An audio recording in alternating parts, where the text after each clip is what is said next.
वक्फ संशोधन bill parliament के दोनों सदन से पास हो चुका है और इस पास होने में सबसे बड़ा जो क्रेडिट जाता है या यूँ कहिए कि जो सबसे बड़ा हाथ है उसमें नीतीश कुमार की पार्टी जेडीयू और नायडू की पार्टी का हाथ है।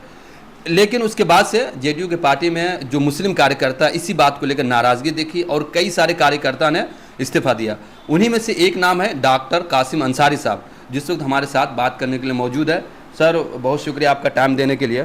सबसे पहला सवाल यही है कि चूँकि नीतीश कुमार एनडीए के अलायंस में है बहुत पहले से, और एनडीए में चूँकि सबसे बड़ी पार्टी बीजेपी की पार्टी है जिसकी आइडियोलॉजी से हम लोग इत्तेफाक नहीं रखते, खासतौर मुस्लिम समुदाय, तो इतनी दिनों से आप लोग कैसे उस पार्टी में एडजस्ट कर रहे थे? सबसे पहले तो आपका जूम इंडिया का बहुत बहुत हम धन्यवाद व्यक्त करते हैं, शुक्रगुजार हैं कि आज इस अहम मुद्दे पर बात रखने का आप मौका दिए हैं और आपकी पूरी टीम को मैं मुबारकबाद देता हूं।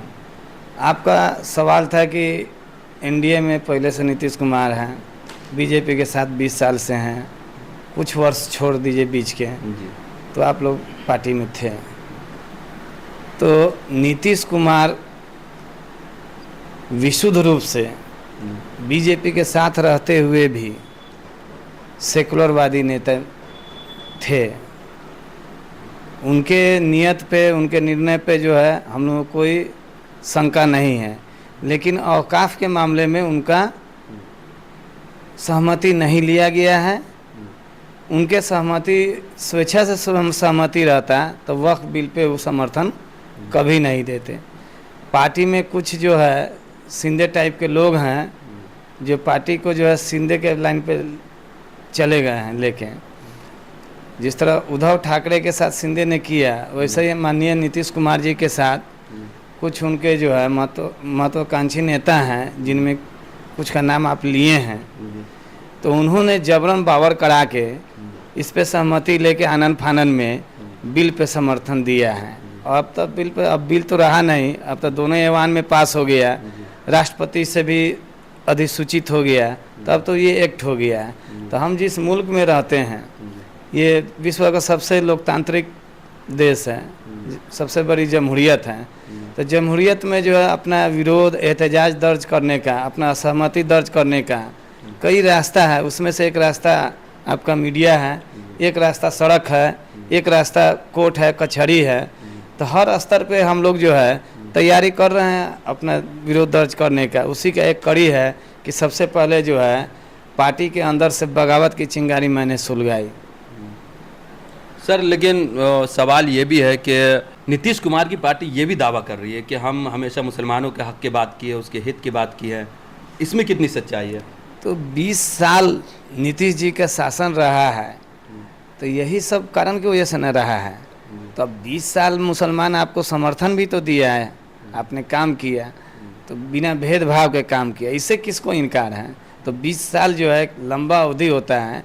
लालू यादव से भी ज़्यादा आपको समय दिया गया, कांग्रेस के बाद सबसे ज़्यादा मौका आपको मिला है। तो लेकिन औकाफ जो है वो सबसे बड़ा मसला था और ये धार्मिक मामला था। ये मुसलमानों के बाप दादा, उनके पूर्वज, उनके आबा व अजदाद का दान किया हुआ ये संपत्ति है, जिस पे जो है आरएसएस और बीजेपी वालों की बहुत पुरानी नज़र थी और बड़ी दिनों से उन लोग तैयारी कर रहे थे इस अकूत माने संपत्ति पे कब्जा करने का और अपने बड़े उद्योगपति मित्रों को जो है औने पौने दाम में या तो लीज पे देने का या बेचने का।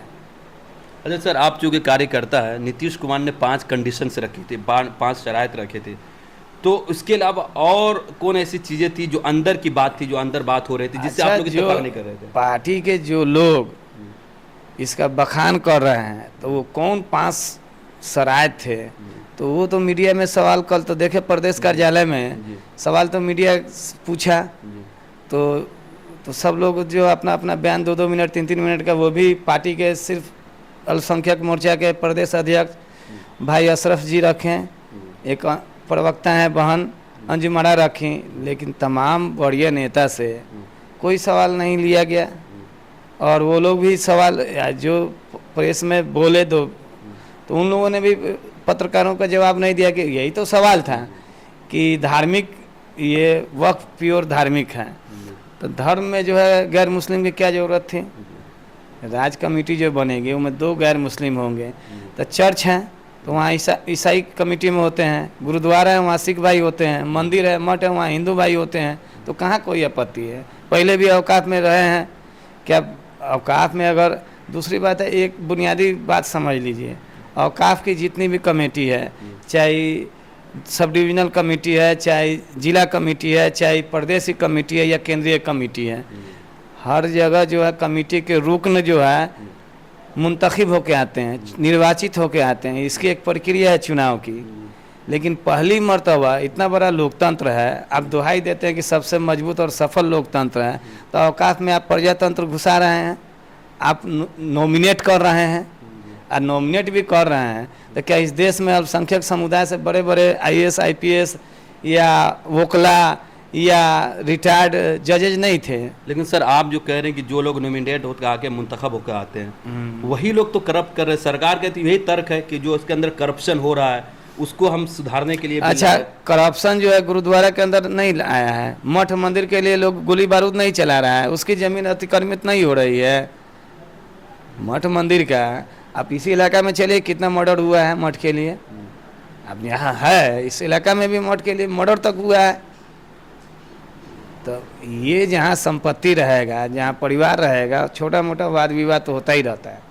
सरकार ये भी तर्क दे रही है कि जो वक्त की ज़मीनें हैं वो 10,000 रुपये 5,000 रुपये लोग अपने जानने वालों को दे देते हैं। हालांकि वहाँ अगर उसको सही से इस्तेमाल किया जाए तो करोड़ों वहाँ से रेंट वगैरह आएगा जो गरीबों की मदद की जाएगी, लेकिन ऐसा भी नहीं हो रहा है। अच्छा, तो इसका इंतजाम कौन करेगा?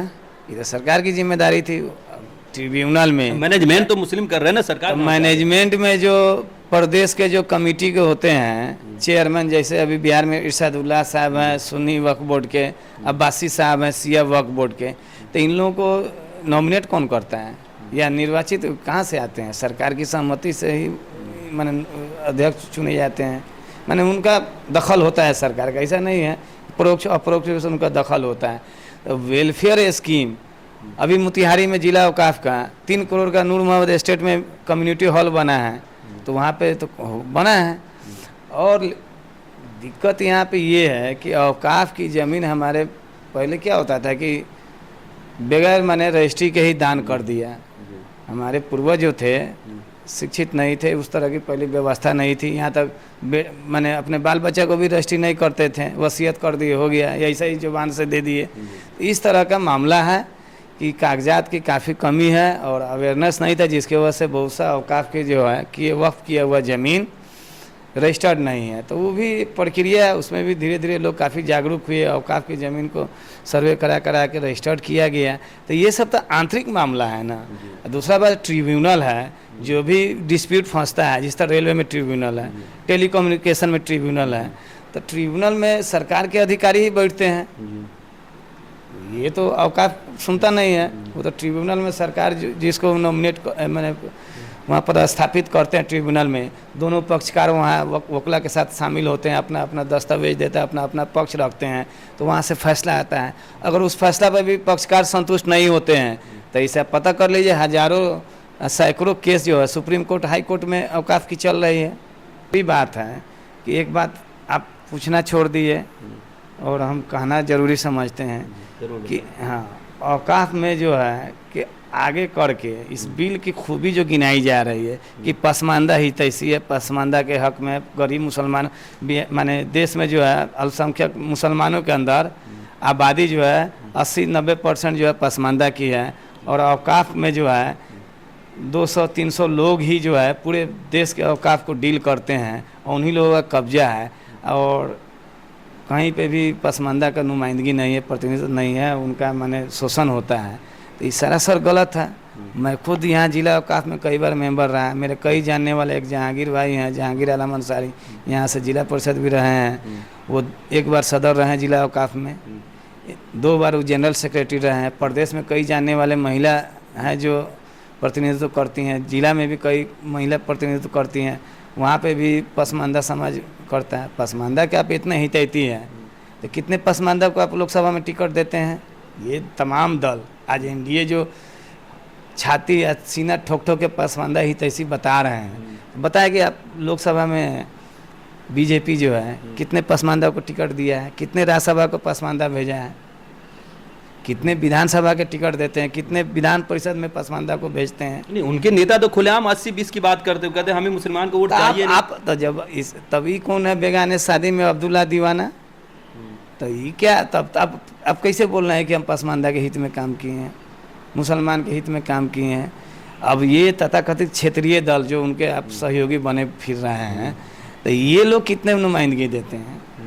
मतलब सरकार की नीयत साफ नहीं है इससे। नहीं, ये तो हिंदू मुसलमान करा करने का। आप बोले ना एक मोतिहारी वाला जो मामला है, तो ये तो हर जिला में, हर माने शहर में आग लगेगा। कोई अवांछित तत्व आगे खड़ा हो जाएगा कि ये ज़मीन जो खाली है ये औकाफ की नहीं है, ये हमारी है, और वहाँ पे जो कोई कंस्ट्रक्शन शुरू कर देगा।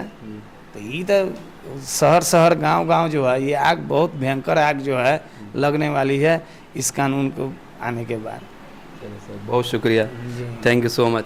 और मैं आपको बता दूं कि डॉक्टर कासिम साहब पहली शख्सियत है जिन्होंने वक्फ बिल के पास होने के बाद सबसे पहला इस्तीफा सौंपा और जेडीयू के दामन को छोड़ दिया। आप देख रहे थे जूम इंडिया, मैं हूं शमीम अनवर, कैमरा पर्सन मुकर्रम रियाज के साथ ढाका से।